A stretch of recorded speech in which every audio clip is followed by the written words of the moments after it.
he will attend the ASEAN Leaders Working Dinner that evening. On Monday morning local time, the president will fly to Tokyo. Tuesday morning local time, President Trump will participate in a bilateral meeting with the new Prime Minister of Japan. On Wednesday morning local time, the president will fly to Busan, where he will participate in a bilateral meeting with the President of the Republic of Korea, deliver keynote remarks at the APEC CEO luncheon, and then participate in a U.S. APEC Leaders Working Dinner. On Thursday morning local time, President Trump will participate in a bilateral meeting with President Xi of the People's Republic of China before departing to return home to Washington, D.C. On Thursday night, upon arrival in Washington, President Trump and First Lady Melania Trump will participate in Halloween at the White House, where they will welcome law enforcement, military, and foster families. And I know many of us look forward to that. In other news, we are now on day 23 of the Democrat government shutdown. Senate Democrats have voted 12 separate times now to keep the government closed. Innocent Americans are suffering every day as a result.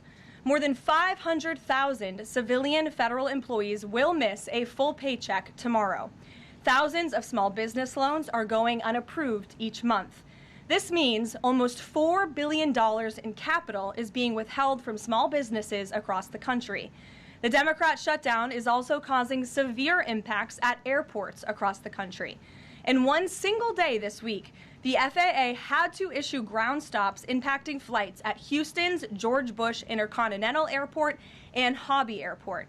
13,000 air traffic controllers who ensure that we all fly safely are continuing to work without pay. This is egregious and truly sad. Some of them are reportedly being forced to turn to driving for Uber and taking on other second jobs to make ends meet as the Democrats continue to shut down the government. Pilots are calling on Democrats to end this dangerous political game.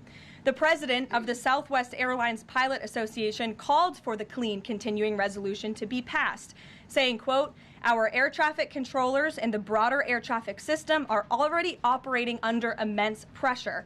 A government shutdown only compounds that stress and threatens the efficiency of our skies." The Airline Pilots Association International, which represents more than 80,000 pilots, is sounding the alarm as well. They said this shutdown is undermining our system's safety. Resources are stretched thin, negotiations are delayed, and strain grows daily. With the Thanksgiving holiday approaching, we are nearing the busiest travel period of the entire year, when millions of Americans will go to airports to spend time with their loved ones. Let us be very clear from the White House today.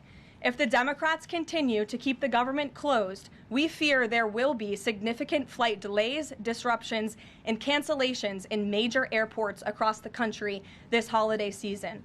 If Democrats continue to shut down the government, they will also be shutting down American air travel. The White House is in constant communication with the air traffic controllers, with the airline associations, and with them, we urge Democrats to please pass the continuing resolution so we can just end this madness and this chaos and reopen the government. These are very avoidable consequences. The unnecessary pain, unfortunately, does not end there. Funding for the Supplemental Nutrition Assistance Program known as SNAP, which provides food benefits to low-income families, is beginning to lapse this week in some states.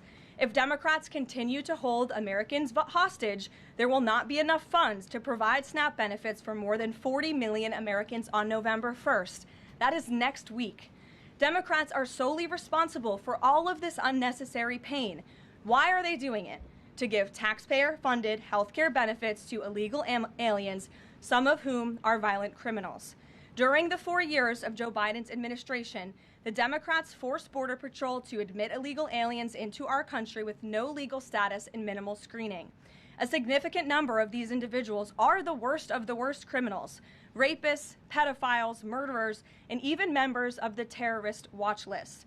Despite having no legal status, paroled aliens were able to file for work authorization, receive Social Security numbers, and access other benefits like Medicaid that are meant for Americans. Since I've found many in this room to repeatedly deny the reality that Democrats gave Medicaid benefits to illegals and they continue to seek to do just that, I've brought a few verified examples for you today. These are examples of some of the illegals who received Medicaid benefits under President Biden's leadership, and this is what Democrats are wanting to do. This is why they are continuing to keep the government closed. An illegal alien from Laos was arrested for murder, robbery, and felony possession of a firearm. An illegal alien from Guatemala who was arrested for rape and burglary.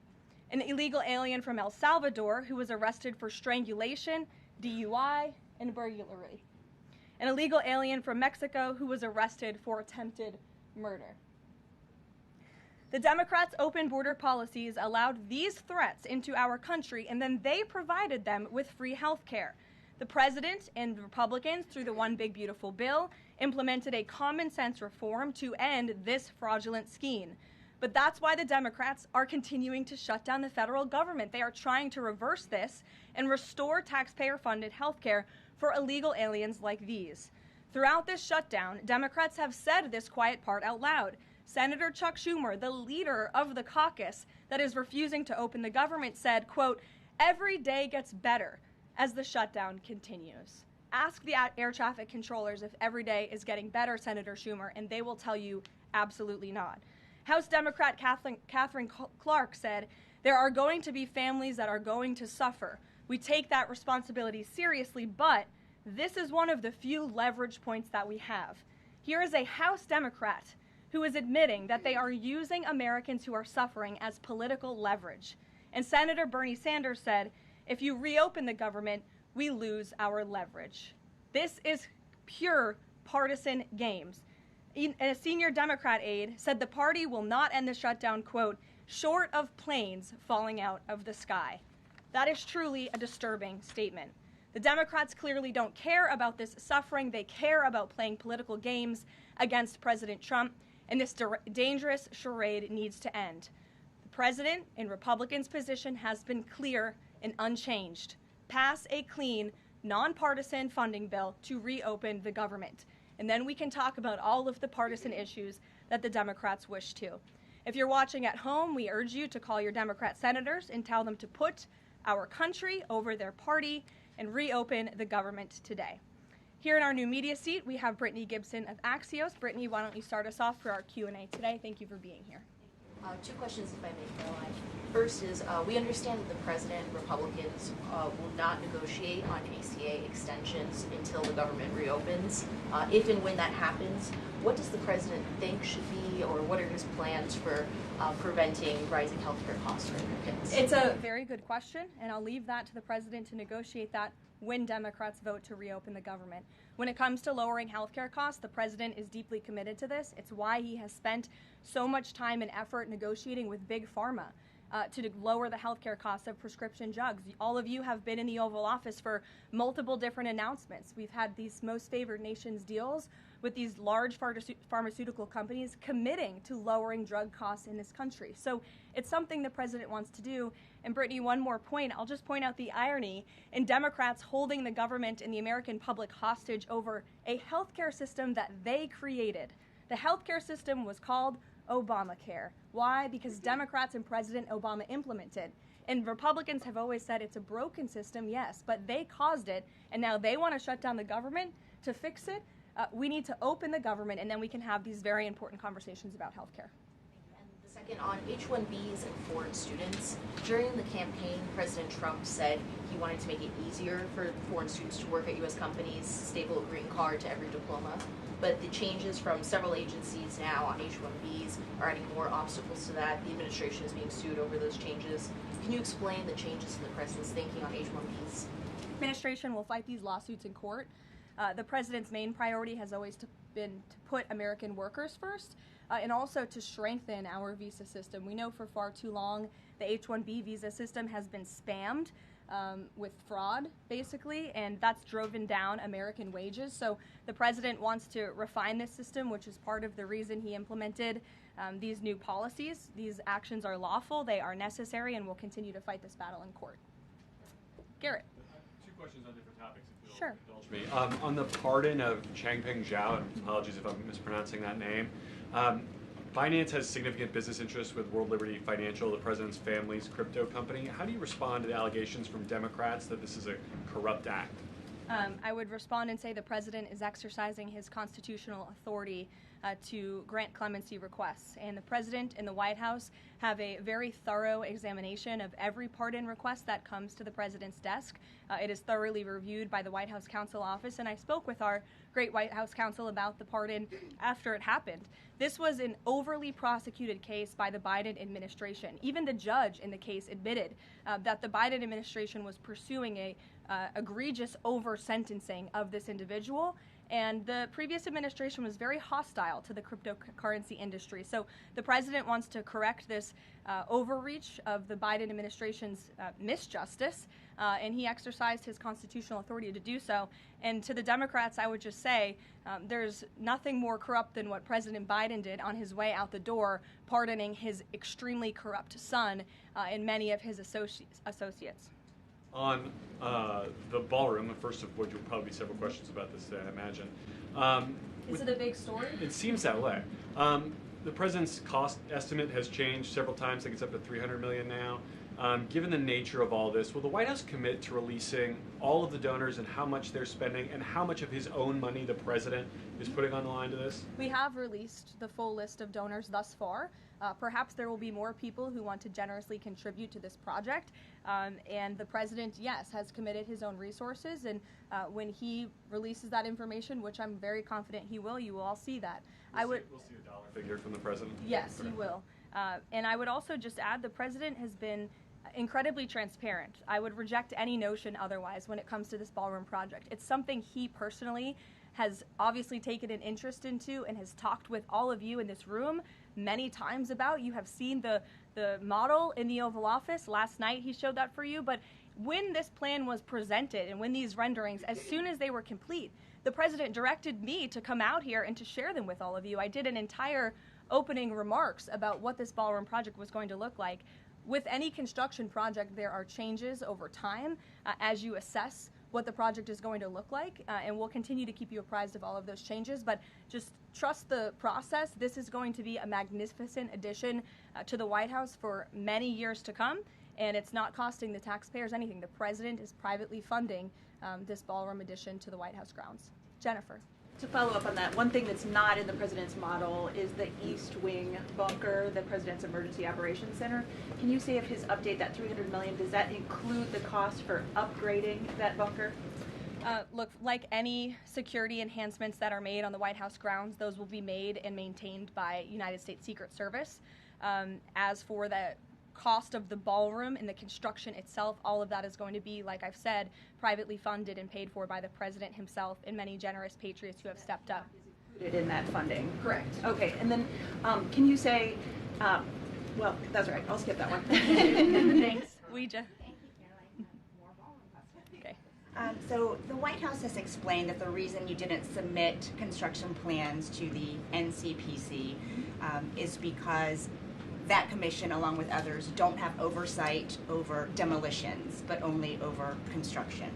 And so far, you haven't built anything. So can you help us understand, can the president tear down anything he wants without oversight? Could he demolish this building or, say, the Jefferson Memorial? So it's not the president who came up with that legal opinion himself. That's a legal opinion that's been held by the NCPC for many years. It's written, so we can get you that background and that research if you wish to include it in your reporting, because it is very important. They have ruled consistently. Their general counsel has said when it comes to phase one of this project, the tearing down of the current East Wing structure, a submission is not required legally for that. Only for vertical construction will a submission be required, and that's a legal opinion from them, and we are following that legal opinion. And again, I would just add, can any president do such a thing to the White House grounds? There have been many presidents in the past who have made their mark on this beautiful White House complex. This briefing room, as you all know, was not once a briefing room. It was a swimming pool. There have been presidents who have completely torn down the executive mansion. If you look at what President Truman did, some of the photos of the construction project that took place in those years, I think sitting here today, we're all grateful for those efforts and the modifications that happened at that time. And again, in due time, the East Wing is going to be more beautiful and modern than ever before. And in addition, addition, there will be a big, beautiful ballroom that can hold big parties and state visits for generations to come. So it sounds like the answer is yes, he can tear down whatever he wants. And then secondly, that's not what we're saying. That's a legal opinion that's been held for many years. And interpreting it. No, it's something that presidents have done for years and years. In fact, I have some photos here. Thank you, Pat, to show you the construction that's taken place on the White House grounds. This is the construction of the West Wing in 1902. Look at this, the construction of the West Terrace in 1902. These images look quite similar to what you and the American people are seeing today, the construction of the East Terrace as well. You look at the construction of the West Wing expansion in 1934. So look, this is a legal opinion that's been held for many years. Look at, this is 1950. It looks a lot like what you were seeing today. Can he demolish anything he wants? What do you think without that oversight? rubble is? How did that rubble get there? Right, so I'm asking, and then back to the donors. Go ahead, Reagan. Many of them are. Two Reagan, questions. go ahead. One on immigration and another on Venezuela. It's being reported that the semi-truck driver suspected of killing 3 people in a DUI crash is an illegal immigrant who came in under the Biden administration. Do you know if California gave him a commercial driver's license? And then it also appears that California largely has not been cooperating with English proficiency standards. I'm wondering if the administration has any further plans to punish the state. Yes, I can confirm that California gave this individual a license, and it is something that the Department of Transportation has already looked into. I know Secretary Duffy, who's doing a phenomenal job, has spoken on this many times in the crackdown that the Department of Transportation is taking on these licenses that are wrongfully being issued to people who clearly do not deserve to uphold these positions.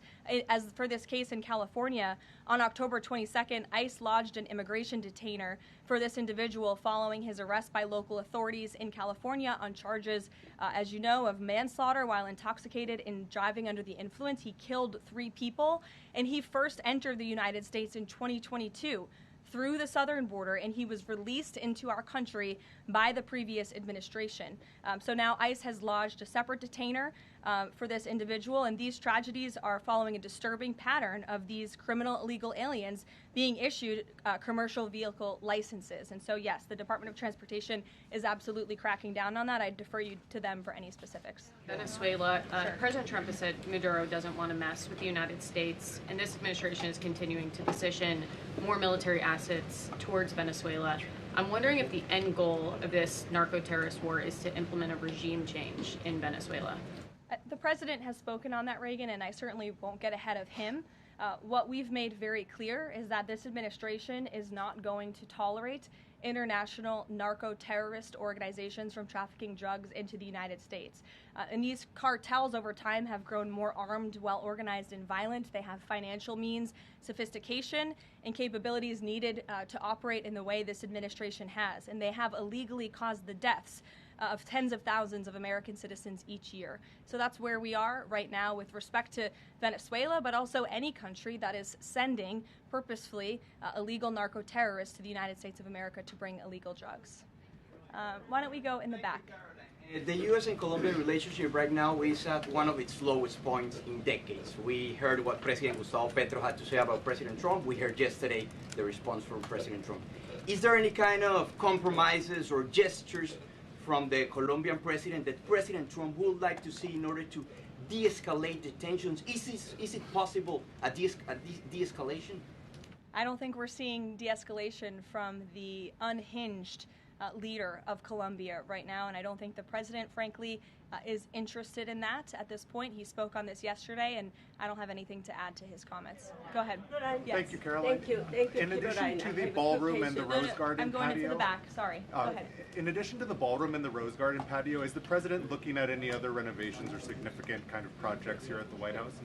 Not to my knowledge, no. But he's a builder at heart, clearly. And so his heart and his mind is always churning about how to improve things here on the White House grounds. But at this moment in time, of course, the ballroom is really the president's main priority. Kristen. Last week, President Trump announced that he had a productive call with Vladimir Putin. They scheduled a meeting in Hungary. Since then, he has canceled the meeting and he has imposed sanctions on Russian oil companies. Can you talk about what changed that led to this dramatic shift, or even just what occurred in the last week that got us from point A to point B? Sure. Look, the president has always maintained that he would implement sanctions on Russia when he felt it was appropriate and necessary. and yesterday was that day. I think the president has also long expressed his frustration with Vladimir Putin and, frankly, both sides of this war. And he's always said in order to negotiate a good peace deal, both sides need to be interested in a good peace deal. And he feels as though, unfortunately, from the Russian side as of late, he has not seen enough interest and enough action in terms of moving the ball forward towards peace. And so a meeting between these two leaders is not completely off the table. I think the president and the entire administration hopes that one day that can happen again, but we want to make sure that there's a tangible, positive outcome out of that meeting, and that it's a good use of the president's time. Of course, he's traveling to Asia next week. He has a number of events coming up here on the home front as well. He's been incredibly busy, as you all know. You're all tired from covering him and his movements every day, and so we want to make sure it's a good use of the president's time, and the president doesn't want to waste his time, and he said that. Was it the call between the Secretary of State and Lavrov that led President Trump to believe that President Putin or the Russians did not want a peace deal? That was not the sole reason, no. I think the Secretary Rubio felt that was actually a productive call. But again, the president wants to make sure that a meeting between himself and President Putin will be a good use of his time. But what exactly led to President Trump not believing, after his call on Thursday, where he said he did think he wanted peace and wanted a peace deal, to believing that Russians were not? Again, the president wants to see action, not just talk. And I think the president is extremely motivated by the success of his peace deal in the Middle East to get things done. And he wants this war to come to an end. He's been saying it now for 9 months being in office, and he's grown increasingly frustrated with the lack of progress from both sides of this war. Mary. For example. Two quick construction questions, if I can. You mentioned any construction project comes with changes. The president had initially said that this project wouldn't interfere with or touch the current structure. Now he says to do this properly, he realized that the East Wing had to be demolished. This is the people's house. Why not inform the public of that change and when it was decided that the East Wing would have to be demolished? Look, again, with any construction project, changes come, and we have informed all of you. We've been keeping you apprised of this project. We've shown you the renderings, and if you look at the renderings, it's very clear the East Wing was going to be modernized. Instead, in fact, I said that in the briefing when we initially introduced this plan to all of you and to the public.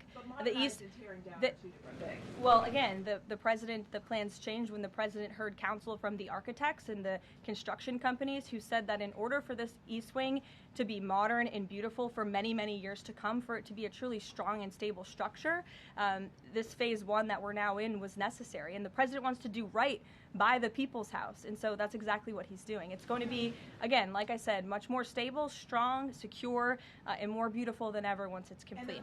And the First Lady's offices, where will those be? The First Lady's offices, the Social Secretary's office, and the East, they will be back where they were? Yes.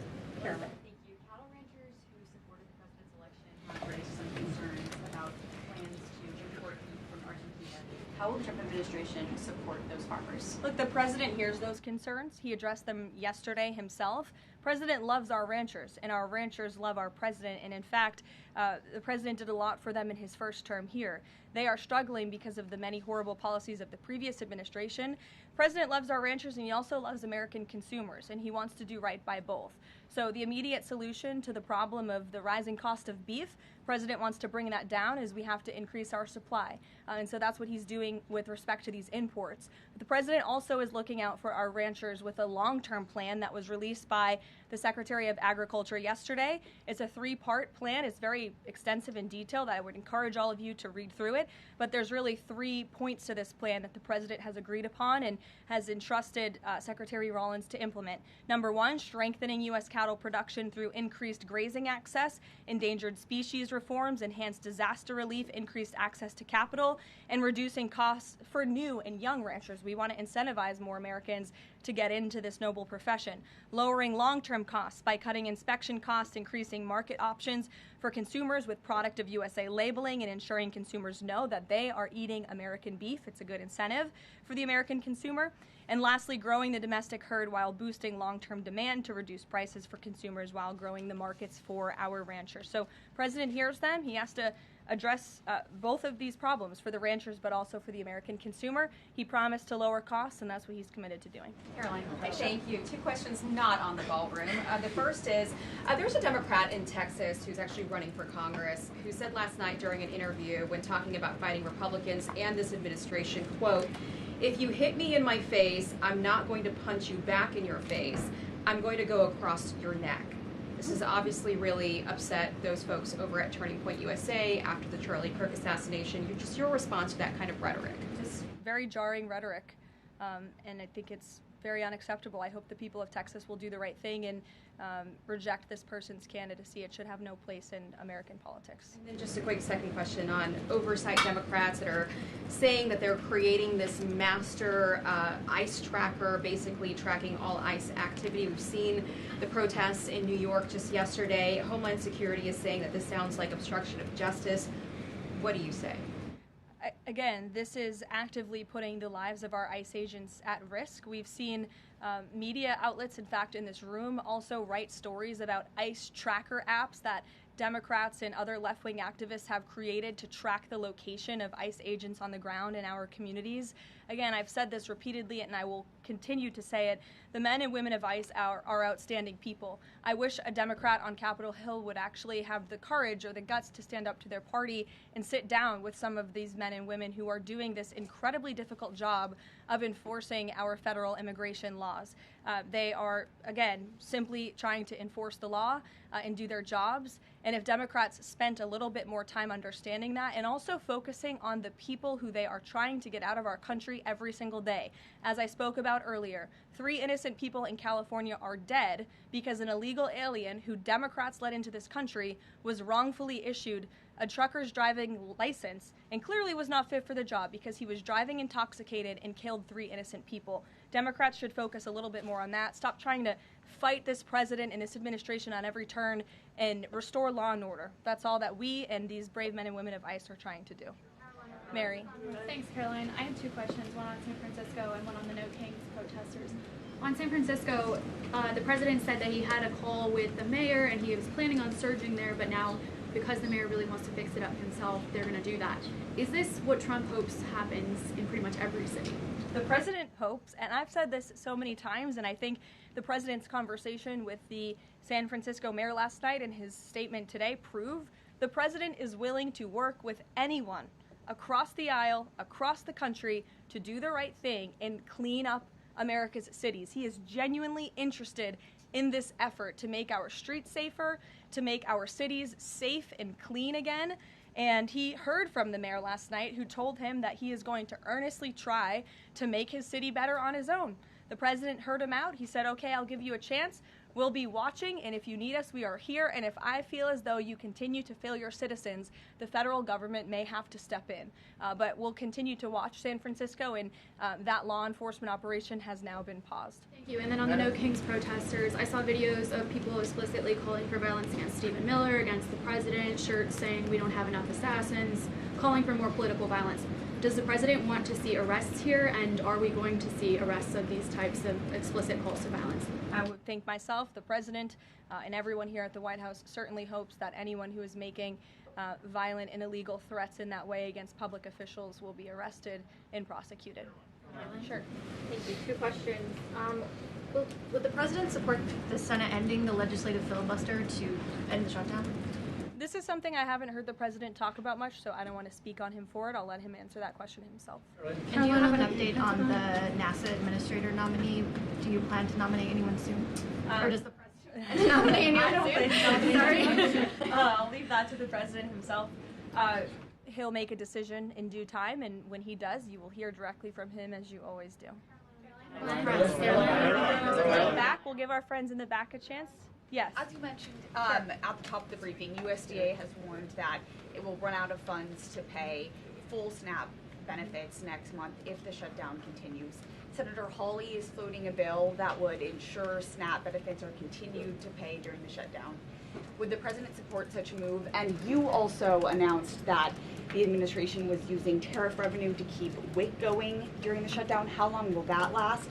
And is anything similar being considered for SNAP? Yes, the administration would absolutely support that legislation. We hope that it would come over the finish line, but the bill that will get everyone paid and put everyone back to work is the clean continuing resolution. That's what the president and Republicans want to see. Ed, go ahead, Ed. Thanks, Caroline. On the Russian sanctions again, how much pressure do you think this sanctioning these two Russian companies actually puts on President Putin? Because the last administration sanctioned two other oil companies. So how much economic pressure is this really? A lot. If you read the sanctions and look at them, they're pretty hefty. And I saw some international news out of China this morning that they're scaling back oil purchases from Russia. We know India has done the same at the request of the president. The president has also pushed European countries, our allies, to please stop their purchases of Russian oil as well. So it's full court press for sure, and we expect that these sanctions are going to do harm, as the Secretary of Treasury said yesterday. Could there be more? Is this just the first step, or could there be more sanctions? I'll leave that to the president to decide. Sure. Or heard the NBA gambling, involved in the gambling issue there. Does the president gamble? What does he think about that? You know, I'm not sure. I don't think he does. I've been with him quite some time, and I have not seen him gamble before. I don't think he's a big gambler, but you can ask him yourself next time you have a chance to, Ed. Go ahead. Thank you, Caroline. I've got two Hi, quick Jake, questions. and then we'll go to you. Thank you. Okay. You're welcome. Two quick questions. Back to the ballroom. It is a very spectacular ballroom, according to the renderings. And if it's half as nice as the one in Mar-a-Lago, then future presidents are really going to appreciate it. They will. Thank you, Jake. First of all, is there like an official name? Like, are we calling it the Trump Ballroom, or does the president have a vision for what the name for the ballroom is going to be? There will be an official name. I will let the president announce that once he firmly decides on it. Question is, looking at these renderings, and it kind of got me thinking, he's likely going to go down as the greatest builder of this era, and you've been in on a lot of those meetings with him.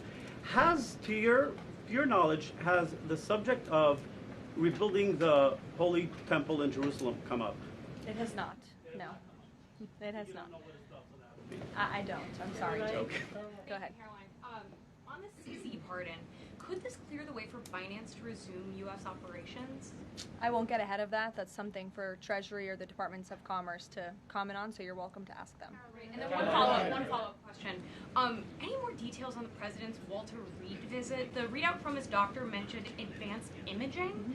And so we provide a detailed readout of that physical, and I would encourage you back to that. Presidents and I don't know the exact imaging that took place, but as the physician's note said, the president is in incredibly good shape, and I think that's evidenced here every single day.